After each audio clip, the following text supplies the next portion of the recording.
بسم اللہ الرحمن الرحیم۔ دروس البلاغہ کا الباب السابع ہے فی الوصل والفصل، سبق نمبر 1 میں خوش آمدید۔ آج کے سبق کے اندر ہم مواضع الوصل پڑھیں گے۔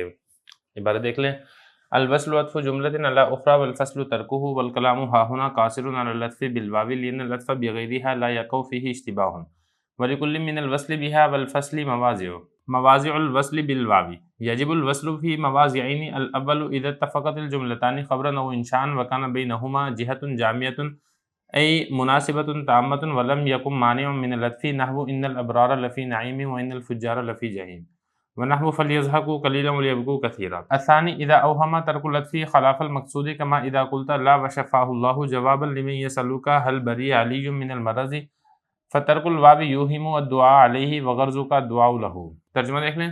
وصل عطف کرنا ہے جملے کا دوسرے پر اور فصل اس کا ترک کرنا ہے، اور کلام یہاں پر صرف اس جملے سے متعلق ہے جو کہ واو کے ذریعے سے عطف ہو، اس لیے کہ واو کے بغیر عطف اس میں اشتباہ واقع نہیں ہوتا ہے، اور وصل اور فصل ان دونوں میں سے ہر ایک کی مواضع یعنی جگہ ہوتی ہیں۔ واو کے ذریعے سے وصل کی جگہ وصل کرنا واجب ہے دو جگہوں میں، ان میں سے پہلا جگہ یہ ہے کہ جب دو جملے متفق ہوں خبر یا انشاء ہونے میں، اور ان دونوں میں ایک جہت جامعہ ہو یعنی مکمل مناسبت ہو، اور عطف سے معنی بھی کوئی چیز نہ ہو، جیسا کہ ان الابرار لفی نعیم و ان الفجار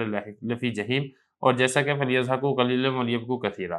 دوسرا یہ کہ جب ترک عطف وہم ڈال دے خلاف مقصود کا، جیسا کہ جب آپ یہ کہیں لا وشفاہ اللہ، جواب دیتے ہوئے اس شخص کو جس نے آپ سے سوال کیا ہو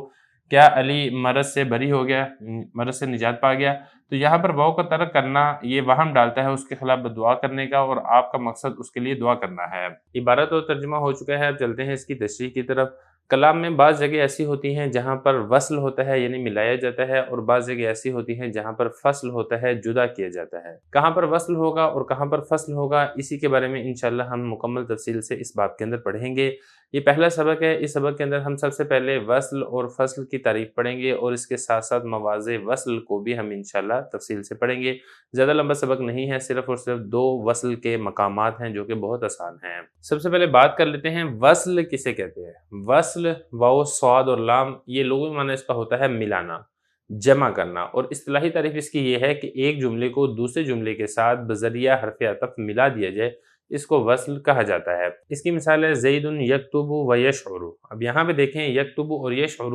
یہ دو جملے ہیں، جملہ فعلیہ ہیں، ان دونوں کو واو حرف عطف کے ذریعے سے ملا دیا گیا ہے۔ وصل کے برعکس ہے فصل، فا صاد اور لام، اس کا مطلب ہوتا ہے جدا کر دینا، کاٹ دینا، الگ کر دینا، اور اصطلاح میں اس کا مطلب یہ ہوتا ہے کہ ایک جملے کو دوسرے جملے کے اوپر عطف نہ کیا جائے، اس کو فصل کہا جاتا ہے۔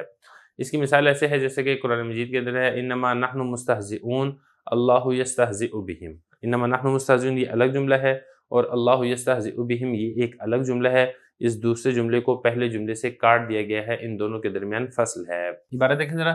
فرما رہے ہیں کہ وصل عطف کرنا ہے جملے کا دوسرے پر، والفصل ترکہ، اور فصل ترک کرنا ہے یعنی جملے کو دوسرے جملے پر عطف ڈالنے سے ترک کر دینا ہے، چھوڑ دینا ہے، اس کو فصل کہا جاتا ہے۔ آگے دیکھیں والکلام ہا ہنا قاصر، بتانا یہ چاہ رہے ہیں کہ حروف عاطفہ تو 10 ہیں، اور ان میں سے ہر ایک کے ذریعے دوسرے جملے کا عطف کیا جاتا ہے اور ہوتا ہے، لیکن یہاں پر جو بحث کی جائے گی وہ صرف عطف بالواو کے بارے میں بحث کی جائے گی۔ دیگر جو حروف عاطفہ ہیں ان کے بارے میں یہاں پر بحث نہیں کی جائے گی، کیونکہ واو کے علاوہ جو دیگر حروف عاطفہ ہیں ان کے ذریعے اگر آپ عطف کرتے ہیں تو اس میں کسی قسم کا کوئی اشتباہ نہیں ہے، کیونکہ دیگر جتنے بھی حروف عاطفہ ہیں وہ صرف عطف کے لیے نہیں آتے، بلکہ اس کے علاوہ اس کے اندر دیگر معنی بھی ہوتے ہیں۔ مثال کے طور پہ فا ہے، یہ اسی طریقے سے ثم ہے۔ اب فا ہے وہ تعقیب بلا مہلہ کا فائدہ دیتا ہے، یہ اسی طریقے سے ثم ہے وہ تعقیب بالمہلہ کا فائدہ دیتا ہے، تو وہاں سے تو آپ کو پتہ چل جائے گا کہ یہاں پہ کلام کے اندر وصل ہے یا کلام کے اندر فصل ہے۔ مسئلہ جو پیدا ہوگا وہ مسئلہ پیدا ہوگا واو کے بارے میں، کیونکہ جو واو ہے یہ صرف اشتراک کا فائدہ دیتی ہے، دوسرا اس کے اندر کوئی معنی نہیں ہوتا ہے، اس لیے واو کے بارے میں تفصیل سے سمجھنا ضروری ہے کہ واو کے ذریعے جب آپ عطف کر رہے ہیں تو آیا یہاں پر کلام کے اندر وصل ہے یا پھر کلام کے اندر فصل ہے۔ اس لیے جو یہاں پر ہم اس بارے میں بحث کریں گے وہ صرف واو کے ذریعے سے عطف ڈالنے کے بارے میں بحث کریں گے، دیگر حروف عاطفہ کے بارے میں ہم بحث نہیں کریں گے۔ اب ذرا بات دیکھیں، فرما رہے ہیں کہ کلام یہاں پر یعنی جو بحث یہاں پر کی جائے گی وہ قاصر صرف اور صرف عطف بالواو کے بارے میں کی جائے گی، اس لیے کہ واو کے علاوہ حروف عاطفہ کے ذریعے سے اگر آپ عطف کرتے ہیں لا یقع فیہ اشتباہ، تو اس کے اندر کسی قسم کا اشتباہ واقع نہیں ہوتا، آپ بڑی آسانی سے پتہ چلا سکتے ہیں کہ یہاں پر وصل ہوگا یا پھر یہاں پر فصل ہوگا۔ وَلِكُلٍّ مِّنَ الْوَصْلِ وَالْفَصْلِ بِهَا مَوَاضِعُ، اس طریقے سے اور ذرا آسانی ہو جائے گی۔ اور وصل اور فصل بہا اس کے ذریعے سے کس کے ذریعے سے؟ واو حرف عاطفہ کے ذریعے سے۔ مواضع اس کے لیے اپنی اپنی جگہ ہیں، یعنی واو حرف عطف کے ذریعے سے اگر آپ عطف کرتے ہیں تو ہر ایک کی اپنی اپنی جگہ ہے کہ کہاں پر آپ کلام کے اندر وصل کریں گے اور کہاں پر آپ کلام کے اندر فصل کریں گے۔ تو جو وصل ہے، وصل کی صرف 2 جگہ ہیں، فصل کی البتہ زیادہ جگہ ہیں۔ 2 جگہیں ایسی ہیں جہاں پر وجوباً وصل کرنا لازم اور ضروری ہے، یعنی آپ کے اوپر لازم ہے کہ آپ دونوں جملوں کو ملا دیں اور آپ ان دونوں کے درمیان فصل پیدا نہ کریں۔ اب وصل کی پہلی جگہ کون سی ہے؟ دیکھیں، وصل کی پہلی جگہ وہ ہے کہ جب دونوں جملے خبریہ یا انشائیہ ہونے کے اندر متفق ہوں، موافق ہوں اور ان دونوں کے درمیان کوئی جامع وجہ ہو، یعنی ان دونوں کے درمیان ایک کامل مناسبت ہو، پوری مناسبت ہو اور عطف سے مانے کوئی چیز بھی نہ ہو، تو پھر ایسی صورت میں دونوں جملوں کے درمیان وصل کرنا، دونوں جملوں کو واو حرف عاطفہ کے ذریعے سے ملانا لازم اور ضروری ہے، واجب ہے۔ مثال اس کی دیکھ لیں، جیسے کہ اللہ رب العزت قرآن مجید کے اندر ارشاد فرماتے ہیں ان الابرار لفی نعیم و ان الفجار لفی جہیم، بے شک نیک لوگ جنت میں ہوں گے اور بدکار لوگ جہنم میں ہوں گے۔ اب اس آیت میں اگر آپ غور کریں گے تو 2 جملے ہیں، ایک جملہ ہے ان الابرار لفی نعیم اور دوسرا جملہ ہے ان الفجار لفی جہیم، اور واو حرف عطف کے ذریعے سے ان دونوں جملوں کا عطف کیا گیا ہے ایک دوسرے کے اوپر۔ اور اگر آپ غور کریں گے تو دونوں کے دونوں جملے خبریہ ہیں اور دونوں کے مسند الیہ کون کون سے؟ یعنی جو پہلا جملہ ہے اس کا مسند الیہ ہے ابرار اور جو دوسرا جملہ ہے اس کا مسند الیہ ہے فجار۔ دونوں جملوں کے مسند الیہ ابرار اور فجار کے درمیان وجہ جامع وہ کیا ہے؟ نسبت تضاد ہے، یعنی نعیم اور جہیم اس میں نسبت تضاد یہ وجہ جامع ہے اور ان دونوں کے درمیان کوئی ایسا معنی بھی نہیں ہے جو عطف ڈالنے سے معنی ہو، لہذا ان دونوں جملوں کا واو حرف عطف کے ذریعے سے ملانا لازم اور ضروری ہے، واجب ہے۔ اس کی دوسری مثال دیکھ لیں، جیسے کہ فَلْيَضْحَكُوا قَلِيلًا وَلْيَبْكُوا كَثِيرًا، چاہیے کہ وہ تھوڑا ہنسے اور زیادہ روئیں۔ اب ان دونوں جملوں کے درمیان بھی وصل ہے، ایک جملہ ہے فَلْيَضْحَكُوا قَلِيلًا، دوسرا جملہ ہے وَلْيَبْكُوا كَثِيرًا، اور واو حرف عطف کے ذریعے سے ایک کا دوسرے کے اوپر عطف ڈالا گیا ہے۔ ان دونوں جملوں کے درمیان بھی وصل ہے کیونکہ یہ دونوں جملے ہیں، یہ دونوں جملے انشائیہ ہیں اور ان دونوں جملے کے درمیان وجہ جامع بھی ہے۔ پہلے جملے کے اندر ہے ضحک ہنسنا اور دوسرے جملے کے اندر ہے بکا رونا، تو ضحک اور بکا دونوں میں نسبت تضاد ہے، لہذا وجہ جامع بھی یہاں پر پائی جا رہی ہے اور اسی طریقے سے عطف کرنے سے معنی بھی کوئی چیز نہیں ہے۔ عطف کرنے سے معنی کون کون سی چیزیں وہ ہم انشاءاللہ اس سے اگلے سبق میں جب ہم مواضع فصل پڑھیں گے وہاں پہ آپ تفصیل سے پڑھ لیں گے۔ خلاصہ یہ ہے کہ دونوں کے درمیان وجہ جامع ضحک اور بکا کے اندر نسبت تضاد ہے اور عطف سے معنی بھی کوئی چیز نہیں ہے، لہذا یہاں پر ان دونوں جملوں کا واو حرف عطف کے ذریعے سے ملانا لازم اور ضروری ہے، واجب ہے۔ آپ ان دونوں جملوں کے درمیان فصل یعنی دونوں جملوں کو الگ الگ نہیں کر سکتے ہیں۔ اب ذرا عبارت دیکھیں، فرما رہے ہیں کہ وصل اور فصل ان دونوں میں سے ہر ایک کی بھی واو حرف عطف کے ذریعے سے مواضع اپنی اپنی جگہ ہیں۔ وصل کی جگہ واو کے ذریعے سے جب آپ عطف ڈالتے ہیں تو آپ کہاں پر وصل کریں گے؟ تو وہ بتا رہے ہیں کہ 2 جگہوں پر وصل کرنا واجب ہے۔ الاول، پہلی جگہ یہ ہے کہ جب 2 جملے متفق ہوں خبر اور انشاء ہونے میں اور ان دونوں کے درمیان جہت جامع ہو یعنی مناسبت تامہ ہو اور عطف سے معنی بھی کوئی چیز نہ ہو، جیسے کہ ان الابرار لفی نعیم و ان الفجار لفی جہیم، اور اسی طریقے سے فَلْيَضْحَكُوا قَلِيلًا وَلْيَبْكُوا كَثِيرًا۔ الثانی، دوسری وجہ جہاں پر ملانا لازم اور ضروری ہوتا ہے وہ یہ ہے کہ عطف نہ کرنے کی وجہ سے خلاف مقصود کا وہم پیدا ہو جاتا ہے، تو اس وہم کو دور کرنے کے لیے بھی عطف کرنا لازم اور ضروری ہے۔ اس کی مثال دیکھ لیں، آپ سے کوئی بندہ اگر پوچھتا ہے کہ علی بیماری سے ٹھیک ہو گیا ہے تو آپ اس کو آگے سے یہ کہتے ہیں لا وشفاہ اللہ، لا یعنی وہ بیماری سے ٹھیک نہیں ہوا ہے، شفاہ اللہ اللہ تعالیٰ اسے شفا دیں گے۔ اب یہاں پہ دیکھیں لا وشفاہ اللہ، یہ جو لام الف لا ہے یہ لم یبرا کے معنی میں ہے، یعنی وہ بری نہیں ہوا، ٹھیک نہیں ہوا۔ دوسرا جملہ ہے یہاں پہ شفاہ اللہ، اللہ تعالیٰ اسے شفا دیں۔ اب یہ دیکھیں، یہ دعا ہے اور دعا آپ کو معلوم ہے کہ انشاء کی قسم ہے، تو لم یبرا یہ خبر ہے، یہ جملہ خبریہ ہے، اور شفاہ اللہ یہ انشاء ہے، یہ جملہ انشائیہ ہے۔ اب ہونا تو یہ چاہیے تھا کہ ان دونوں جملوں کے، کیونکہ یہ خبریہ ہے دوسرا انشائیہ ہے، واو حرف عطف کے ذریعے سے دوسرے کے پہلے کے اوپر عطف نہ ہو، لیکن یہاں پر دونوں جملوں کو واو کے ذریعے سے ملانا لازم اور ضروری ہے، کیونکہ اگر آپ یہاں پر واو نہیں لگاتے ہیں، آپ اس کو اس طریقے سے کر دیتے ہیں لا شفاہ اللہ، اللہ اسے شفا نہ دے، تو یہ تو خلاف مقصود کا وہم پیدا کرے گا کہ آپ کے جو جملہ ہے اسے سننے والا یہ سمجھے گا کہ آپ اسے بددعا دے رہے ہیں کہ اللہ تعالیٰ اسے شفا نہ دے، حالانکہ آپ کا مقصد اسے بددعا دینا نہیں ہے، آپ کا مقصد اسے دعا دینا ہے، آپ تو اسے یہ کہہ رہے ہیں کہ اللہ تعالیٰ اسے شفا دے۔ تو یہاں پر واو کے ذریعے سے حرف عطف کرنا لازم اور ضروری اس لیے ہے کہ اگر آپ عطف نہیں کریں گے تو پھر اس صورت کے اندر جو خلاف مقصود ہے اس کا وہم پیدا ہو جائے گا، کیونکہ مقصد تو ہے دعا کرنا، بددعا کرنا تو مقصد نہیں ہے، واو نہیں لائیں گے تو پھر اس بددعا کرنا اس کا وہم پیدا ہو جائے گا، لہذا یہاں پر ملانا لازم اور ضروری ہے واو حرف عطف کے ذریعے سے۔ دیکھیں یہ بتا رہے ہیں الثانی، دوسرا موقع جہاں پر وصل کرنا لازم اور ضروری ہے، اذا اوہما، جب وہم میں ڈال دے ترک عطف، اگر آپ عطف نہیں کرتے ہیں، ترک عطف کرتے ہیں تو خلاف مقصود کا وہم ہوتا ہے، جیسے کہ آپ یہ کہیں لا وشفاہ اللہ، اس شخص کے جواب میں جو آپ سے یہ سوال کرے حل بری علی من المرضی، کیا علی بیماری سے شفا یاب ہو گیا؟ اب یہاں پر واؤ کو ترک کرنا یہ وہم میں ڈالتا ہے الدعاء علیہ، دعا کا صلہ جب علا آتا ہے تو اس کا مطلب ہوتا ہے بد دعا کرنا، اور دعا کا صلہ جب لام آتا ہے تو اس کا مطلب ہوتا ہے دعا کرنا۔ تو یہاں پر اگر آپ واؤ کو ترک کر دیں گے تو پھر الدعاء علیہ یعنی اس کے اوپر بد دعا کا وہم ہوگا، اور وغرض کا، اور آپ کا مقصد الدعاء لہو اس کے لیے دعا کرنا ہے، نہ کہ اس کے لیے بد دعا کرنا، لہذا یہاں پر واؤ کے ذریعے سے دونوں جملوں کو ملانا لازم اور ضروری ہے۔ بسم اللہ الرحمن الرحیم، دروس البلاغہ کا الباب السابع ہے فی الوصل والفصل، سبق نمبر 2 میں خوش آمدید۔ آج کے سبق کے اندر ہم کمال اتصال پڑھیں گے۔ عبارت دیکھ لیں، مواضع الفصل یجب الفصل فی خمسۃ مواضع، الاول ان یکون بین الجملتین اتحاد تام بان یکون الثانیۃ بدلا من الاولی، نحو امدکم بما تعلمون، امدکم بانعام وبنین، او بین تکون بیانا لها نحو فوسوس الیہ الشیطان قال یا آدم هل ادلکم علی شجرۃ الخلد، او بین تکون مؤکدۃ لها نحو فمهل الکافرین امهلهم رویدا، ویقال فی هذا الموضع ان بین الجملتین کمال الاتصال۔ ترجمہ دیکھ لیں، فصل کی جگہیں، فصل کرنا واجب ہے 5 جگہوں میں۔ پہلا یہ ہے کہ دونوں جملوں میں اتحاد تام ہو، بئیں طور کے دوسرا جملہ پہلے جملے سے بدل ہو، جیسا کہ امدکم بما تعلمون امدکم بانعام وبنین، یا پھر یہ کہ دوسرا جملہ پہلے جملے کے لیے بیان واقع ہو، جیسا کہ فوسوس الیہ الشیطان قال یا آدم هل ادلکم علی شجرۃ الخلد، یا پھر یہ کہ پہلا جملہ دوسرے جملے کی تاکید ہو، جیسا کہ فمهل الکافرین امهلهم رویدا،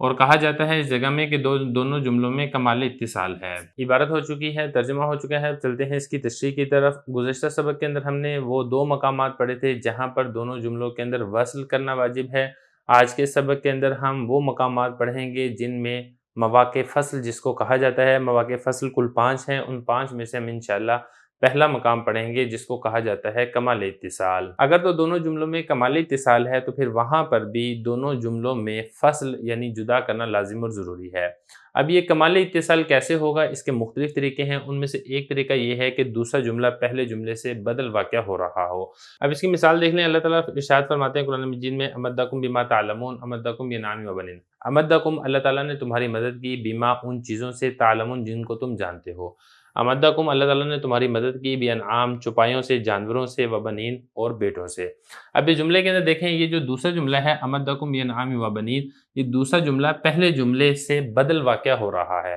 تو پہلا جملہ بنے گا مبدل منہ، دوسرا جملہ بنے گا بدل۔ تو اصل میں یہ تھا کہ جو پہلا جملہ تھا نا امدکم بما تعلمون، یہ جملے کو مکمل طریقے سے جو مراد ہے جملے سے، اس مراد کو پورے طریقے سے ادا نہیں کرتا، بلکہ اس کے اندر کچھ نہ کچھ کمی ہے۔ یہاں تو پتہ چل رہا ہے کہ اللہ تعالیٰ نے تمہاری مدد کی جو تم جانتے ہو، لیکن وہ مدد کیا کی یہ واضح نہیں ہے۔ اسی مدد کو اللہ رب العزت نے دوسرے جملے کے اندر امدکم بانعام وبنین اس سے واضح کر دیا کہ اللہ تعالیٰ نے تمہاری جانوروں کے ذریعے سے تمہیں جانور عطا کی، اس طرح مدد کی ہے، اور اسی طریقے سے اللہ تعالیٰ نے تمہیں بیٹے عطا کیے ہیں، اس طریقے سے اللہ رب العزت نے تمہاری مدد کی ہے۔ تو یہ تو دونوں جملے ہیں، یہاں پر کمال اتصال ہے، کمال اتصال کی وجہ سے یہاں پر فصل کرنا واجب ہے۔ آپ اس کے درمیان واو نہیں ذکر کر سکتے، آپ ایسے نہیں کہہ سکتے امدکم بما تعلمون و امدکم بانعام وبنین، او بین تکون بیان اللہ۔ یہ دونوں جملوں کے درمیان کمال اتصال اس طریقے سے پایا جائے گا کہ دوسرا جملہ پہلے جملے کا بیان ہو، یعنی جو دوسرا جملہ ہے وہ پہلے جملے کی وضاحت کرنے والا ہو۔ اس کی مثال دیکھ لیں، اللہ رب العزت قرآن مجید میں ارشاد فرماتے ہیں فوسوس الیہ الشیطان، آدم کی طرف شیطان نے وسوسہ کیا، قال یا آدم هل ادلکم علی شجرۃ الخلد،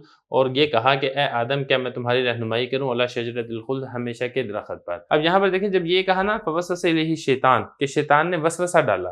تو یہ جو پہلا جملہ ہے یہ مراد ادا کرنے کے اندر مخفی ہے۔ شیطان نے وسوسہ ڈالا، وہ وسوسہ کیا تھا، کس طریقے سے شیطان نے بہکایا تھا، اس بہکانے کا انداز کیا تھا، اس کے اندر تھوڑا سا خفا ہے۔ لیکن جب جو دوسرا جملہ تھا یہ والا آ گیا قال یا آدم هل ادلکم علی شجرۃ الخلد، اس دوسرے جملے میں وہ جو پہلے جملے کے اندر خفا تھا، ابہام تھا، وسوسہ کس چیز کا تھا، اس وسوسے کے لیے یہ بیان واقع ہو گیا ہے، اس کو مکمل طریقے سے اس نے واضح کر دیا ہے۔ تو خلاصہ یہ ہے کہ یہاں پہ یہ جو دوسرا جملہ ہے قال یا آدم هل ادلکم علی شجرۃ الخلد، یہ پہلے جملے فوسوس الیہ الشیطان اس کا بیان واقع ہو رہا ہے۔ تو جہاں پر دوسرا جملہ پہلے جملے کا بیان واقع ہو رہا ہو، وہاں پر دونوں جملوں میں کمال اتصال ہوتا ہے، لہذا وہاں پر بھی فصل کرنا لازم اور ضروری ہے۔ آپ یہاں پر درمیان میں واو نہیں لا سکتے ہیں۔ او بین تکون موقدۃ لہا، یا پھر یہ ہے کہ دونوں جملوں کے درمیان اتصال اس طریقے سے ہو کہ دوسرا جملہ پہلے جملے کی تاکید واقع ہو رہا ہو۔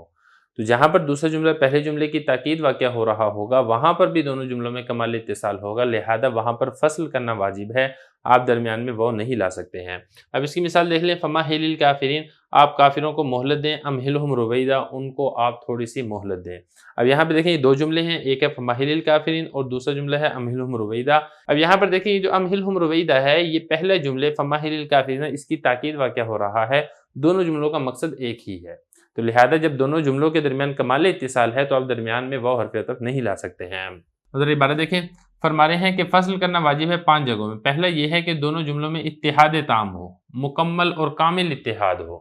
وہ کیسے؟ اب یہ جو مکمل اور کامل اتحاد ہوگا یا آپ یہ بھی کہہ سکتے ہیں دونوں جملوں میں کامل اتصال ہوگا، یہ اس طریقے سے ہوگا۔ پہلے تو صورت یہ ہے کہ دوسرا جملہ پہلے جملے سے بدل واقع ہو، جیسا کہ امدکم بما تعلمون، امدکم ینام و بنین،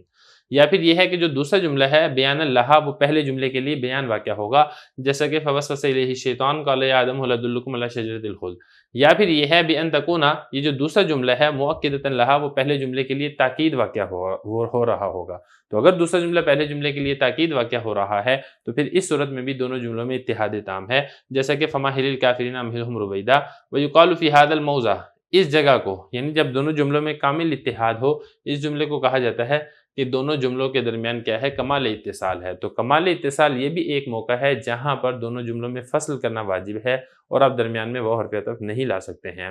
اگلے سبق کے اندر ہم انشاءاللہ کمال انفصال کے بارے میں پڑھیں گے۔ بسم اللہ الرحمن الرحیم، دروس البلاغہ کا الباب السابع ہے فی الوصل والفصل، سبق نمبر 3 میں خوش آمدید۔ آج کے سبق کے اندر ہم کمال انقطاع پڑھیں گے۔ عبارت دیکھ لیں، الثانی ان یکون بین الجملتین تباین تام بان یختلف خبرا او انشاء کقولہ وقال رائدہم ارسو نزاولها فحذف کل امرئ یجری بمقدار، او بألا یکون بینہما مناسبۃ فی المعنی کقولک علی کاتب والحمام طائر فإنہ لا مناسبۃ فی المعنی بین کتابت علی و طیران الحمام ویقال فی هذا الموضع ان بین الجملتین کمال الانقطاع۔ ترجمہ دیکھ لیں، اور دوسرا یہ ہے کہ دونوں جملوں میں تباین تام ہو بئی طور کے دونوں جملے خبر یا انشاء میں مختلف ہوں، جیسا کہ شاعر کا قول ہے۔ ان کے سردار نے کہا ٹھہر جاؤ، ہم دشمن کا مقابلہ کریں گے، اس لیے کہ ہر آدمی کی موت اللہ کے حکم سے ہوتی ہے۔ یا پھر یہ ہے کہ دونوں جملوں کے درمیان مناسبت نہ ہو معنی کے اعتبار سے، جیسا کہ آپ کا یہ قول علی کاتب والحمام طائر، اس لیے کہ معنی کے اعتبار سے کوئی مناسبت نہیں ہے علی کے لکھنے میں اور کبوتر کے اڑنے میں، اور کہا جاتا ہے اس جگہ کو کہ دونوں جملوں کے درمیان کمال انقطاع ہے۔ عبارت ہو چکی ہے، ترجمہ ہو چکا ہے، اب چلتے ہیں اس کی تشریح کی طرف۔ مواقع فصل کے بارے میں نے آپ کو بتایا تھا کہ 5 جگہ ایسی ہیں جہاں پر دونوں جملوں کے درمیان فصل کرنا ضروری ہے،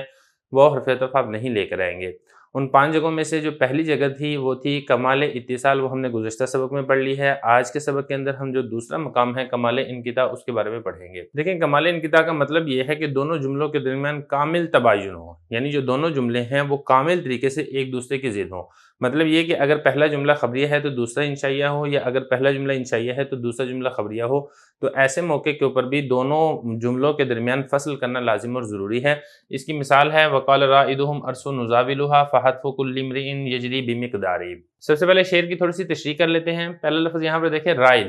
رائد یہ اسم فاعل کا صیغہ ہے، اس کی جمع رواد اور اسی طریقے سے رادۃ آتی ہے اور اس کا مطلب ہوتا ہے قوم کا سردار۔ اور دوسرے نمبر پر دیکھیں ارسو، یہ باب افعال سے صیغہ ہے جمع مذکر حاضر کا اور اس کا مطلب ہوتا ہے ٹھہر جانا، ثابت ہونا۔ اور تیسرے نمبر پر ہے نزاولها، زا والا یزاولو، باب اس کا مفعلہ ہے اور مفعلے سے یہ جمع متکلم کا صیغہ ہے فعل مضارع معلوم سے، اور اس کا مطلب ہوتا ہے دشمن کا مقابلہ کرنا۔ حتف یہ موت کو کہا جاتا ہے، اور اسی طریقے سے آگے لفظ ہے یجری، جرا یجری، اس کا مطلب ہوتا ہے جاری ہونا، چلنا، باب اس کا ضرب یضربو آتا ہے۔ اب اس شعر کا مطلب کیا بنے گا کہ قوم کے سردار نے یا فوج کے سردار نے کہا ارسو، ٹھہر جاؤ، رک جاؤ، نزاولوہا، ہم دشمن کا مقابلہ کریں گے، اس لیے کہ حتف کل امرئ، ہر آدمی کی موت، یجری جاری ہوتی ہے، بمقداری ایک مقدار، یعنی اللہ تعالیٰ کی جانب سے جو ایک وقت طے ہے اسی وقت اور اسی مقدار کے اوپر آدمی کی موت واقع ہوتی ہے۔ یہ شعر کا مطلب ہے۔ اب اس میں جو محلی استشہاد ہے وہ یہ 2 لفظ ہیں، ایک ہے ارسو اور دوسرا ہے نزاولوہا۔ یہ 2 جملے الگ الگ ہیں اور ان دونوں کے درمیان فصل کیا گیا ہے، درمیان میں واو حرف عطف نہیں لائی گئی ہے۔ کیوں؟ اس کی وجہ یہ ہے کہ جو پہلا جملہ ہے ارسو، یہ لفظاً اور مانن انشائیہ ہے، اور جو دوسرا ہے نزاولھا، یہ ایسا جملہ ہے جو لفظاً اور معناً خبری ہے، کیونکہ دیکھیں جو ارسوہا میں نے آپ کو جیسا کہ بتایا ہے یہ امر ہے، اور جو امر ہے یہ انشاء کی قسم ہے، اور اسی طریقے سے نزاولو یہ فعل مضارع ہے، اور فعل مضارع یہ خبریہ کی قسم ہے۔ تو دونوں جملوں کے درمیان کمال انقطاع ہے، جس کی وجہ سے درمیان میں ہم نے واو حرف عطف نہیں لائی گئی ہے، اور دونوں جملوں کے درمیان یہاں پر فصل کیا گیا ہے۔ اب ذرا عبارت دیکھیں، فرما رہے ہیں کہ الثانی، دوسرا موقع جہاں پر فصل کرنا ضروری ہے وہ یہ ہے کہ دونوں جملوں کے درمیان تباین تام ہو، یعنی کامل اور مکمل اعتبار سے دونوں جملے ایک دوسرے کے ضد ہوں، بئیں طور کے دونوں جملے خبر یا انشاء کے اعتبار سے مختلف ہوں، ایک خبر ہے تو دوسرا انشاء ہو، کقولہ جیسا کہ شاعر کا یہ والا قول ہے جو کہ میں نے آپ کو تفصیل سے بتا دیا ہے۔ او بِأَلَّا یکونا،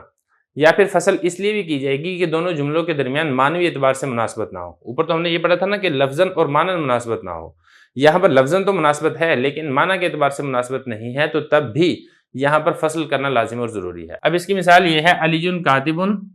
اور الحمام طائر۔ اب یہ دو جملے ہیں،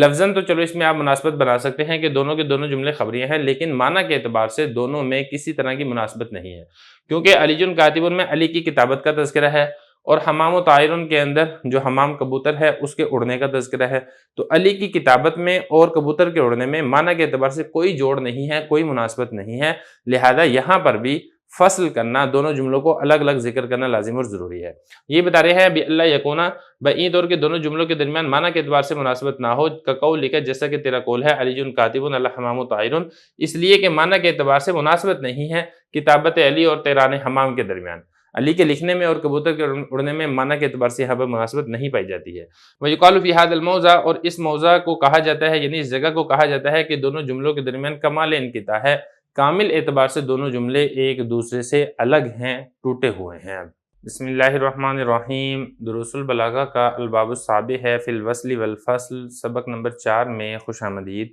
آج کے سبق کے اندر ہم شبہ کمال الاتصال پڑھیں گے۔ عبارت دیکھ لیں، الثالث کون الجملۃ الثانیۃ جوابا عن سوال نشأ من الجملۃ الاولى كقوله زعم العوازل انني في غمرة صدقوا ولكن غمرتي لا تنجلي، كأنه قيل اصدقوا في زعمهم ام كذبوا، فقال صدقوا، يقال بين الجملتين شبه كمال الاتصال۔ ترجمہ دیکھ لیں، تیسرا مقام یہ ہے کہ دوسرا جملہ جواب ہو ایسے سوال کا جو کہ پہلے جملے سے پیدا ہوا ہے، جیسا کہ شاعر کا یہ والا قول ہے۔ ملامت کرنے والوں نے گمان کیا کہ میں مصیبت میں ہوں، انہوں نے سچ بولا لیکن میری مصیبت دور ہونے والی نہیں ہے۔ گویا کہ کہا گیا کہ کیا وہ لوگ سچے ہیں اپنے گمان میں یا جھوٹے ہیں، تو اس نے یہ کہا کہ وہ سچے ہیں، تو اس کو کہا جاتا ہے کہ دونوں جملوں کے درمیان کمال اتصال کی مشابہت ہے۔ عبارت و ترجمہ ہو چکا ہے، اب چلتے ہیں اس کی تشریح کی طرف۔ وہ مواقع جن میں دونوں جملوں کے درمیان فصل کیا جائے گا یہ کل 5 ہیں، ان میں سے 2 کا تذکرہ ہم گزشتہ 2 سبقوں میں پڑھ چکے ہیں۔ یہاں سے تیسری جگہ کو بیان کر رہے ہیں جہاں پر دونوں جملوں کے درمیان فصل اور ترک عطف کرنا لازم اور ضروری ہے۔ اب یہ تیسرا مقام یہ ہے کہ جو دوسرا جملہ ہے وہ ایک ایسے سوال کا جواب ہو جو سوال پہلے جملے سے پیدا ہو چکا ہے، تو چونکہ سوال اور جواب میں ایک اتصال کا شائبہ ہوتا ہے، اس لیے کہ جو سوال ہے وہ جواب کو مستلزم ہوتا ہے اور جواب سوال کو مستلزم ہوتا ہے، اس اتصال کے شائبہ ہونے کی وجہ سے یا اس اتصال کے شبہ ہونے کی وجہ سے یہاں پر فصل اور عطف کو ترک کرنا لازم اور ضروری ہے۔ اب اس کی مثال دیکھ لیں، جیسا کہ شاعر کا یہ والا شعر ہے۔ پہلا لفظ دیکھیں، زعم، زعم یزعم، باب اس کا نصر ینصر آتا ہے اور اس کا مطلب ہوتا ہے گمان کرنا۔ آگے ہے عوادل، یہ عادلۃ ان کی جمع ہے اور اس کا مطلب ہے ملامت کرنے والی۔ غمرہ، یہ مصیبت کو کہا جاتا ہے، مصیبت کو، تکلیف کو، شدت کو، یہ اس کا معنی آتا ہے، اور اس کی جو جمع ہے وہ آتی ہے غمر، اور اسی طرح غمار اور غمرات۔ صدق و صدق یصدق، باب اس کا نصر ینصر ہے اور اس کا مطلب ہوتا ہے سچ بولنا، اور غمرہ یہ پہلے لفظ گزر چکا ہے۔ لا تنجلی، انجلا یہ باب انفعال سے ہے اور یہ مضارع نفی معلوم کا صیغہ ہے، اور اس کا مطلب یہاں پر یہ ہے کہ غم کا دور ہونا، یعنی جو میرا غم ہے وہ مجھ سے دور ہونے والا نہیں ہے۔ یہ بہرحال اس کے کچھ الفاظ ہے۔ اب اس شعر کا مطلب سمجھ لیں کہ ملامت کرنے والوں نے گمان یہ کیا ہے کہ میں مصیبت کے اندر مبتلا ہوں، بالکل ٹھیک ہے، انہوں نے سچ گمان کیا ہے، لیکن یہ میری مصیبت دور ہونے والی نہیں ہے، کیونکہ میرے اندر جو عشق کی بیماری ہے وہ بیماری ختم ہونے والی نہیں ہے، وہ بیماری لا علاج ہے۔ اب اس میں محل استشہاد یہ 2 ہیں، زعم العوازل اور صدقوا۔ ملامت کرنے والوں نے گمان کیا، کیونکہ جب آپ نے یہ کہا ملامت کرنے والوں نے گمان کیا تو پھر اس سے ایک سوال پیدا ہوا کہ ملامت کرنے والوں نے جو گمان کیا ہے تو آیا وہ اپنے گمان میں سچے ہیں یا جھوٹے ہیں، تو اسی سوال کا جو جواب ہے یہ صدقوا سے دیا گیا ہے کہ وہ اپنے گمان میں سچے ہیں۔ تو اب یہ جو دونوں جملے ہیں، ایک زعم العوازل اور دوسرا ہے صدقوا، ان دونوں جملوں کے درمیان فصل کیا گیا ہے، کیونکہ جو دوسرا جملہ ہے وہ گویا کہ پہلے جملے سے پیدا ہونے والے سوال کا جواب ہے، اور سوال اور جواب کے درمیان گہرا تعلق اور اتصال ہوتا ہے۔ اس گہرے تعلق اور اتصال کی وجہ سے یہ بعض اعتبار سے کمال اتصال کے مشابہ ہے، لہذا یہاں پر دونوں جگہوں میں جس طریقے سے کمال اتصال میں دونوں جملوں کے درمیان فصل کرنا لازم ہے، لہذا جو کمال اتصال کے مشابہ ہے یا کمال اتصال سے مشابہت رکھتا ہے، اب یہ والی بات بھی کہہ سکتے ہیں، تو جو دو جملے جو کمال اتصال سے مشابہت رکھتے ہیں وہاں پر بھی فصل اور جدا کرنا، الگ کرنا لازم اور ضروری ہے۔ اب ذرا عبارت دیکھیں، فرما رہے ہیں کہ تیسرا وہ مقام یہ ہے کہ دوسرا جملہ جواب ہو ایسے سوال سے، وہ سوال نشأ جو پھوٹا ہو یعنی پیدا ہوا ہو، ان الجملۃ الاولیٰ پہلے جملے سے، جیسا کہ شاعر کا یہ والا شعر ہے زعم العوازل۔ تو اب یہ پہلا جملہ ہے زعم العوازل، دوسرا جملہ ہے صدقوا، ان دونوں جملوں کے درمیان یہاں پر فصل کیا گیا ہے، کأنہ قیل، گویا کہ یہ کہا گیا اصدقوا فی زعمہم ام کذبوا، جو ملامت کرنے والوں نے گمان کیا کیا وہ اپنے گمان میں سچے ہیں یا جھوٹے ہیں، فقال صدقوا، تو پھر جو شاعر تھا اس نے کہہ دیا کہ وہ اپنے گمان کے اندر سچے ہیں۔ اس موقع کو کہا جاتا ہے کہ دونوں جملوں میں کمال اتصال کی مشابہت ہے، یا آپ اس کو یہ بھی کہہ سکتے ہیں کہ یہ دونوں جملے شبہ کمال الاتصال ہے۔ یہاں تک ہمارے 3 مواقع مکمل ہو چکے ہیں جہاں پر دونوں جملوں میں فصل کرنا لازم اور ضروری ہے۔ وہ 3 مواقع کون کون سے ہیں؟ ان میں سے پہلا ہے اتحاد تام، دوسرا ہے تباین تام، اور تیسرا ہے جواب عن السوال، یا آپ اس کو یہ بھی کہہ سکتے ہیں کہ تیسرا موقع ہے شبہ کمال الاتصال۔ یہ 3 موقع ایسے ہیں جہاں پر دونوں جملوں میں فصل کرنا لازم اور ضروری ہے۔ اگلے سبق کے اندر ہم انشاءاللہ چوتھا موقع پڑھیں گے۔ بسم اللہ الرحمن الرحیم۔ دروس البلاغہ کا الباب السابع ہے فی الوصل والفصل، سبق نمبر 5 میں خوش آمدید۔ آج کے سبق میں ہم چوتھا مقام شبہ کمال الانقطاع یہ پڑھیں گے۔ عبارت دیکھ لیں، الرابع ان تسبق جملۃ بجملتین یصح عطفها على احدهما لوجود المناسبۃ وفی عطفها على الاخرى فساد فیترک العطف دفعا للوهم كقوله وتظن سلمى انني ابغي بها بدلا اراها في ظلال تهيم، فجملة اراها يصح عطفها على تظن لكن يمنع من هذا توهم العطف على جملة ابغي بها، فتكون الجملة الثالثة من مظنونات سلمى معا انه ليس مرادا، يقال بين الجملتين في هذا الموضع شبه كمال الانقطاع۔ ترجمہ دیکھ لیں، چوتھا مقام یہ ہے کہ دونوں جملوں سے پہلے ایک جملہ ہو جس کا عطف کرنا ان دونوں میں سے ایک پر صحیح ہو مناسبت کے پائے جانے کی وجہ سے، اور دوسرے پر عطف کرنے میں فساد ہو، لہذا یہاں پر عطف کو ترک کر دیا جائے گا وہم کو دور کرنے کے لیے، جیسا کہ شاعر کا شعر ہے۔ اور سلمہ گمان کرتی ہے کہ میں اس کے بدلے میں کسی اور محبوبہ کو چاہتا ہوں، اور میں اس کو گمان کرتا ہوں کہ وہ گمراہی میں بھٹک رہی ہے۔ اب یہاں پہ جو جملہ ہے اراہا صحیح ہے اس کا عطف کرنا تظنوں کے اوپر، لیکن اس عطف کرنے سے منع کرتا ہے دوسرے جملے پر عطف کرنے کا وہم، اور وہ دوسرا جملہ ہے ابغی بہا۔ تو یہاں پر تیسرا جملہ سلمہ کے مظنونات میں سے ہے، باوجود اس کے کہ وہ مراد نہیں ہے۔ کہا جاتا ہے کہ یہاں پر دونوں جملوں میں اس جگہ میں شبہ کمال الانقطاع ہے یا پھر کمال انقطاع سے مشابہت ہے۔ عبارت ہو چکی ہے، ترجمہ ہو چکا ہے، اب چلتے ہیں اس کی تشریح کی طرف۔ مواقع فصل میں نے آپ کو بتایا تھا کہ کل 5 ہیں، ان 5 میں سے جو 3 مواقع ہیں وہ ہم نے گزشتہ سبقوں میں پڑھ لیے ہیں، یہاں پر چوتھا موقع بیان کیا جا رہا ہے۔ چوتھا مقام یہ ہے کہ 2 جملے ہوں، ان 2 جملوں سے پہلے ایک جملہ اور ہو، اس ایک جملے کا ان 2 جملوں میں سے ایک پر مناسبت کی وجہ سے عطف کرنا صحیح ہو، لیکن اگر آپ عطف کرتے ہیں تو اس میں اس بات کا وہم موجود ہو کہ ممکن ہے اس تیسرے جملے کا دوسرے جملے کے اوپر عطف ہو جو کہ مقصود نہیں ہے، تو اس وہم کو دور کرنے کے لیے جملہ اولا اور جملہ ثالثہ کے درمیان عطف کو ترک کر دیا جائے گا اور فصل کرنا واجب ہوگا۔ مسئلہ تو میں نے آپ کو بتا دیا، ایسے سمجھ نہیں آئے گا، لیکن یہ شعر جب انشاءاللہ حل کریں گے پھر یہ مسئلہ صحیح تفصیل سے سمجھ آ جائے گا۔ شعر کے پہلے لفظ دیکھ لیں پھر انشاءاللہ اس کو حل کریں گے۔ ظن یظن اس کا مطلب ہوتا ہے گمان کرنا، سلمہ یہ شاعر کی محبوبہ کا نام ہے، انا حرف مشبہ بالفعل ہے، نون وقائے کی، یا ضمیر جو ہے یہ متکلم کی ہے، بے شک میں ابغی، بغا یبغی اس کا مطلب ہوتا ہے تلاش کرنا، باب اس کا ضربہ ہے، اور اراہا رآ یرا رؤیتن باب اس کا آتا ہے فتح یفتح، اسی سے یہ مجہول کا صیغہ ہے، اس کا مطلب ہے دیکھنا، زلال گمراہی تہیمو، اور اس کا مطلب ہوتا ہے بھٹکنا پریشان ہونا، باب اس کا آتا ہے ضرب یضربو۔ شعر کا مطلب بالکل واضح ہے، تظن گمان کرتی ہے سلمہ اننی بے شک میں ابغی تلاش کر رہا ہوں، بہا اس محبوبہ کے، بدلاً بدلے میں، اس محبوبہ کے بدلے میں کسی اور محبوبہ کو تلاش کر رہا ہوں، سلمہ کا یہ گمان ہے، اراہا میں یہ سمجھتا ہوں فی الضلالی کہ جو سلمہ ہے وہ گمراہی میں تہیم بھٹک رہی ہے، مطلب یہ کہ سلمہ کا یہ گمان درست نہیں ہے، میں صرف سلمہ کو چاہتا ہوں، سلمہ سے محبت کرتا ہوں، سلمہ کے بدلے میں کسی اور محبوبہ کو میں تلاش نہیں کرتا ہوں۔ اب یہاں پہ دیکھیں 3 جملے ہیں، ان میں سے پہلا جملہ ہے تظن سلمہ، دوسرا جملہ ہے ابغی بہا، اور تیسرا جملہ ہے اراہا۔ یہ 3 جملے ہیں۔ اب یہ جو اراہا ہے، اس اراہا کا عطف تظن کے اوپر تو درست ہے، آپ اس کے اوپر عطف ڈالتے ہوئے آپ ایسے بھی کہہ سکتے تھے تظن سلمہ اننی ابغی بہا بدلاً و اراہا، اس طریقے سے درست ہے، لیکن اس میں مسئلہ یہ تھا کہ اگر آپ یہاں پہ واو لے کر آتے اور آپ ایسے کہتے بدلاً و اراہا، تو اس میں وہم یہ پیدا ہو سکتا تھا کہ یہ جو اراہا ہے اس کا عطف تظن کے اوپر نہیں ہے بلکہ ابغی کے اوپر ہے،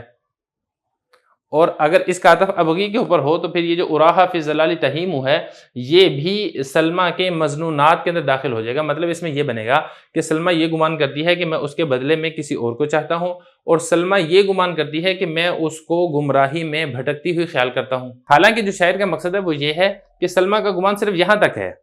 کہ میں اس کے بدلے میں کسی اور محبوبہ کو چاہتا ہوں، اور یہ جو آگے والی بات ہے کہ میں اس کو گمراہی میں بھٹکتا ہوا خیال کرتا ہوں، شاعر یہ نہیں بتانا چاہتا کہ یہ سلمہ کا گمان ہے،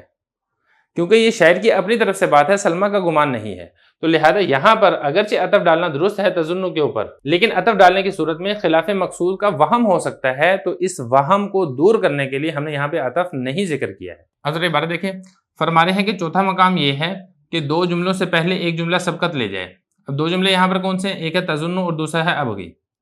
اور جو جملہ سبقت لے گیا ہے وہ ہے اراحا۔ یصیح عطفھا، اس جملے کا عطف صحیح ہے، یعنی یہ جو اراحا ہے اس جملے کا عطف علی احدہما، ان دو جملوں میں سے ایک پر صحیح ہے، یعنی یہ جو دو جملے ہیں ان دو جملوں میں سے ایک تظنو کے اوپر صحیح ہے۔ کیوں؟ لوجود المناسبتی، کیونکہ اراحا اور تظنو ان دونوں کے درمیان تو مناسبت پائی جاتی ہے۔ وفی عطفھا علی الاخری، لیکن اس کا عطف اگر آپ اس کے اوپر ڈالتے ہیں فساد، تو اس کے اندر فساد ہے۔ وہ فساد کیا ہے؟ وہ مانوی فساد، جیسا کہ میں آپ کو بتا چکا ہوں، کیونکہ اگر آپ عطف ڈالیں گے تو یہ والا جو جملہ ہے یہ بھی سلمہ کے مظنونات میں شامل ہو جائے گا، حالانکہ یہ والا جملہ سلمہ کے مظنونات میں داخل نہیں ہے۔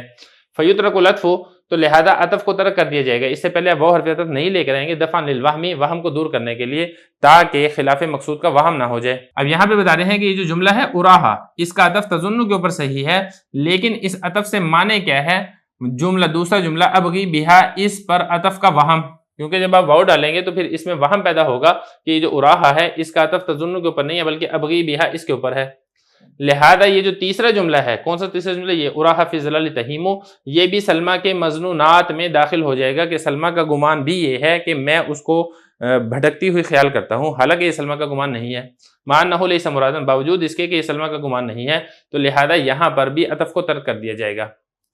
اب یہ والا جو مقام ہے یعنی چوتھا مقام، اس کو کہا جاتا ہے کہ دونوں جملوں کے درمیان اس جگہ میں شبہ کمال الانقطاع،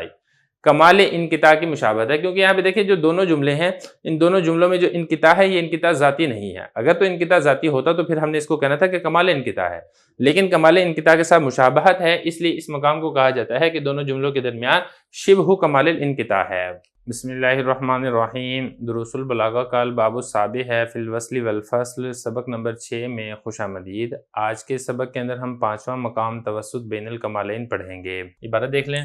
الخامس اللہ یقصد تشریق الجملتین فی الحکم لقیام معنین کا قولہ تعالی وَإِذَا خَلَوْا إِلَىٰ شَيَاطِینِهِمْ قَالُوا إِنَّا مَعَكُمْ إِنَّمَا نَحْنُ مُسْتَهْزِئُونَ اللہ یستہزئ بہم، فجملۃ اللہ یستہزئ بہم لا یصح عطفا علی انا معکم لاقتضائہ انہ من مقولہم بلا علی جملۃ قالوا لاقتضائہ ان استہزاء اللہ بہم مقید بحال خلوہم الی شیاطینہم، ویقال بین الجملتین فی ھذا المواضع توسط بین الکمالین۔ ترجمہ دیکھ لیں، پانچواں مقام یہ ہے کہ قصد نہ کیا جائے دونوں جملوں کو حکم میں شریک کرنے کا معنی کے پائے جانے کی وجہ سے، جیسے کہ اللہ تعالیٰ کا فرمان ہے وَإِذَا خَلَوْا إِلَىٰ شَيَاطِینِهِمْ قَالُوا إِنَّا مَعَكُمْ إِنَّمَا نَحْنُ مُسْتَهْزِئُونَ اللہ یستہزئ بہم۔ یہاں پر جملہ اللہ یستہزئ بہم، اس کا عطف کرنا صحیح نہیں ہے اِنَّا مَعَكُمْ کے اوپر، اس لیے کہ اس کا تقاضا یہ ہوگا کہ یہ بھی منافقین کے مقولے میں سے ہے، اور نہ ہی اس کا عطف قالوا کے اوپر کرنا درست ہے، اس لیے کہ اس کا تقاضا یہ ہوگا کہ اللہ تعالیٰ کا استہزاء کرنا ان کے ساتھ یہ مقید ہے ان کے خلوتوں کی حالت کے ساتھ اپنے شریر سرداروں کے۔ اور کہا جاتا ہے کہ دونوں جملوں میں اس مواقع میں توسط بین الکمالین ہے۔ عبارت ہو چکی ہے، ترجمہ ہو چکا ہے، اب چلتے ہیں اس کی تشریح کی طرف۔ وہ مواقع جہاں پر دونوں جملوں میں فصل کرنا، دونوں جملوں کو الگ کرنا لازم اور ضروری ہے، 4 مواقع ہم پہلے تفصیل سے پڑھ چکے ہیں، 5واں مقام ہم یہاں پر آج کے سبق میں پڑھیں گے۔ 5واں مقام یہاں پر یہ ہے کہ جملہ ثانیہ کو جملہ اولیٰ کے حکم اعرابی میں شریک کرنا مقصود نہ ہو کسی معنی کی پائی جانے کی وجہ سے، تو پھر ایسی صورت میں بھی فصل کرنا لازم ہے، کیونکہ اگر آپ واو حرف عطف لے آتے ہیں، وصل کر دیتے ہیں، تو دونوں جملوں کو ایک حکم کے اندر شامل کرنا یہ ہو جائے گا جو کہ خلاف مقصود ہے۔ اب اس کی مثال دیکھ لیں تاکہ بات سمجھنی آسان ہو جائے۔ اب اس کی مثال اللہ تعالیٰ قرآن مجید میں فرماتے ہیں وَإِذَا خَلَوْا، اور جب یہ تنہائی میں جاتے ہیں اِلیٰ شیاطینہم، اپنے شیطان یعنی شیطان سرداروں کے پاس، قالوا، تو یہ منافقین کہتے ہیں اِنَّا مَعَكُمْ، ہم تمہارے ساتھ ہیں، اِنَّمَا نَحْنُ مُسْتَهْزِئُونَ، مسلمانوں کے ساتھ تو ہم مذاق کر رہے تھے۔ اللہ یستہزئ بہم، اللہ تعالیٰ ان کے ساتھ استہزاء کرتا ہے۔ اب یہ اللہ قرآن مجید کی آیت ہے۔ اب اس میں دیکھیں یہ جو جملہ ہے اللہ یستہزئ بہم، اس کا عطف نہ تو آپ اِنَّا مَعَكُمْ اس کے اوپر ڈال سکتے ہیں، اور نہ ہی اس کا عطف آپ قالو کے اوپر ڈال سکتے ہیں، کیونکہ اگر آپ انا معکم کے اوپر عطف ڈالتے ہیں تو تب بھی خرابی لازم آئے گی، اور اگر آپ اس کا عطف قالو کے اوپر ڈالتے ہیں تب بھی خرابی لازم آئے گی، کیونکہ دیکھیں نا یہ جو ہے نا قالو، یہ تو ہے قول، اور اس کا مقولہ یہ ہے انا معکم انما نحن مستہزئون۔ اگر آپ اللہ یستہزئ بہم اس کا عطف انا معکم کے اوپر ڈال دیں گے تو یہ بھی مقولہ بن جائے گا قالو کا، یعنی منافقین نے یہ کہا نا اپنے شریر سرداروں سے کہ ہم تمہارے ساتھ ہیں، مسلمانوں کے ساتھ ہم مذاق کرتے ہیں، یہ تو ہو گیا منافقین کا مقولہ۔ اور اگر آپ نے اللہ یستہزئ بہم اس جملے کا عطف انا معکم کے اوپر ڈال دیا تو پھر یہ بھی منافقین کا مقولہ بن جائے گا کہ اللہ تعالیٰ ان کے ساتھ استہزاء کرتے ہیں، یہ بھی منافقین نے کہا، حالانکہ یہ والی بات منافقین نے نہیں کہی ہے، منافقین کے قول کے جواب میں اللہ رب العزت نے یہ والی بات ارشاد فرمائی ہے، تو عطف ڈالنے کی صورت میں خلاف مقصود ہو جائے گا۔ اور اسی طریقے سے اللہ یستہزئ بہم اس کا عطف آپ قالو کے اوپر بھی نہیں ڈال سکتے، کیونکہ اگر آپ اس کا عطف قالو کے اوپر ڈالیں گے تو اب یہاں پر دیکھیں یہ جو تھا نا قالو، یہ قول انہوں نے کس وقت کہا تھا؟ یہ قول انہوں نے اس وقت کہا تھا اذا خلو الی الشیاطین، جب وہ اپنے شریر سرداروں کے پاس خلوت میں جاتے ہیں۔ تو یہ والا جو قول تھا یہ قول مطلق نہیں تھا، مقید تھا، کہ جب وہ اپنے شریر سرداروں کے پاس جاتے ہیں تو پھر وہ یہ والی بات کہتے ہیں۔ تو جب آپ یہ والا جملہ اللہ یستہزئ بہم اس کا عطف قالو کے اوپر ڈالیں گے تو اللہ یستہزئ بہم یہ پہلے مطلق ہے، یہ بھی مقید ہو جائے گا کہ اللہ تعالیٰ جو ان کے ساتھ استہزاء کرتے ہیں یہ اس وقت استہزاء کرتے ہیں جس وقت وہ اپنے شریر سرداروں کے پاس خلوت میں جاتے ہیں، حالانکہ ایسی بات نہیں ہے۔ اللہ تعالیٰ یہ بتانا نہیں چاہتے کہ ہم ان کے ساتھ استہزاء اس وقت کرتے ہیں جب وہ اپنے شریر سرداروں کے پاس جاتے ہیں۔ تو خلاصہ کلام یہ ہے کہ اللہ یستہزئ بہم اس کا عطف نہ تو آپ انا معکم کے اوپر ڈال سکتے ہیں کیونکہ اس صورت میں بھی خلاف مقصود ہو جائے گا، اور نہ ہی اس کا عطف آپ قالو کے اوپر ڈال سکتے ہیں کیونکہ اس صورت کے اندر بھی خلاف مقصود ہو جائے گا۔ لہذا یہاں پر اللہ یستہزئ بہم اس کو جو پہلے والا جملہ ہے قالوا انا معکم انما نحن مستہزئون، اس کے ساتھ حکم میں شریک کرنا مقصد نہیں ہے، کیونکہ معنی پایا جا رہا ہے۔ معنی کیسے پایا جا رہا ہے میں نے آپ کو بتا دیا ہے، انا معکم یہاں پر بھی معنی پایا جا رہا ہے، قالو کی صورت میں یہاں پر بھی معنی پایا جا رہا ہے، معنی میں خرابی پیش آ رہی ہے۔ تو دیکھیں ذرا یہ والی بات کر رہے ہیں الخامس، پانچواں مقام یہ ہے اللہ یقصد، قصد نہیں کیا جاتا ہے تشریک الجملتین، دونوں جملوں کو شریک کرنا حکم ہے، یعنی ایک جملہ تو یہ ہے نا قالوا انا معکم انما نحن مستہزئون، دوسرا جملہ یہ ہے اللہ یستہزئ بہم، دونوں جملے حکم میں شریک نہیں ہیں، یا آپ اس کو ایسے بھی کہہ سکتے ہیں کہ جو دوسرا جملہ ہے وہ پہلے جملے کے ساتھ حکم اعرابی کے اندر شریک نہیں ہے، یہاں پر بھی آپ عطف نہیں لے کر آئیں گے اور آپ فصل پیدا کریں گے، کیوں؟ لقیام معنی معنی پایا جا رہا ہے۔ معنی کیسے پایا جا رہا ہے؟ میں نے آپ قالو کی صورت میں بھی بتا دیا ہے، انا معکم کی صورت میں بھی بتا دیا ہے، جیسا کہ اللہ تعالیٰ کا فرمان ہے وَإِذَا خَلَوْا إِلَىٰ شَيَاطِينِهِمْ قَالُوا إِنَّا مَعَكُمْ إِنَّمَا نَحْنُ مُسْتَهْزِئُونَ اللہ یستہزئ بہم، یہاں پر یہ جو جملہ ہے اللہ یستہزئ بہم اس کا عطف انا معکم کے اوپر کرنا بھی صحیح نہیں ہے، کیونکہ اگر آپ اس کا عطف انا معکم کے اوپر کریں گے لاقتضائہ تو پھر عطف کرنے کی صورت میں اس کا تقاضا یہ ہوگا جملے کا کہ انہ من مقولہم، کہ یہ والا جو جملہ ہے اللہ یستہزئ بہم یہ بھی منافقین کا مقولہ ہے، حالانکہ یہ منافقین کی بات نہیں ہے۔ اور اسی طرح اللہ یستہزئ بہم اس کا عطف آپ قالو اس جملے کے اوپر بھی نہیں کر سکتے، کیونکہ عطف کرنے کی صورت میں جملے کے معنی کا تقاضا یہ بنے گا کہ اللہ تعالیٰ جو ان کے ساتھ استہزاء کرتے ہیں یہ مقید ہے ان کی خلوت والی حالت کے ساتھ اپنے شریر سرداروں کے، جس طریقے سے قالو یہ مطلق نہیں مقید ہے، وہ قول اس وقت کہتے تھے جب اپنے شریر سرداروں کے پاس جاتے تھے، اس طرح پھر اللہ یستہزئ بہم یہ بھی قول مطلق نہیں رہے گا بلکہ مقید ہو جائے گا کہ اللہ تعالیٰ ان کے ساتھ استہزاء اس وقت کریں گے جس وقت وہ اپنے شریر سرداروں کے پاس جاتے ہیں، حالانکہ دونوں ہی مقصود نہیں ہے، نہ تو یہ مقصود ہے کہ یہ جملہ مقید ہے اور نہ ہی یہ مقصود ہے کہ یہ جملہ منافقین کے مقولے میں سے ہے۔ وَيُقَالُ بَيْنَ الْجُمْلَتَيْنِ، اور دونوں جملوں کے درمیان اس قسم کی جگہوں میں توسط بین الکمالین ہوتا ہے۔ کمال اتصال یہ بھی آپ نے پڑھ لیا ہے کہ دونوں جملوں میں کامل اتصال ہو، کمال انقطاع یہ بھی آپ نے پڑھ لیا ہے کہ دونوں جملوں میں کامل انقطاع ہو۔ اب یہاں پہ اگر آپ غور کریں گے تو ایک اعتبار سے اتصال ہے اور ایک اعتبار سے انقطاع ہے۔